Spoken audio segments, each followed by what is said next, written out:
এবার ত্রয়োদশ জাতীয় সংসদ নির্বাচনে সেনাবাহিনী সহ আইনশৃঙ্খলা বাহিনী প্রায় 8 লাখ সদস্য মাঠে নামাচ্ছে নির্বাচন কমিশনার।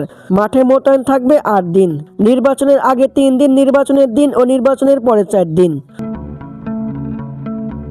আগামী 9 ফেব্রুয়ারি থেকেই মাঠে নামবে বিভিন্ন বাহিনীর সদস্যরা।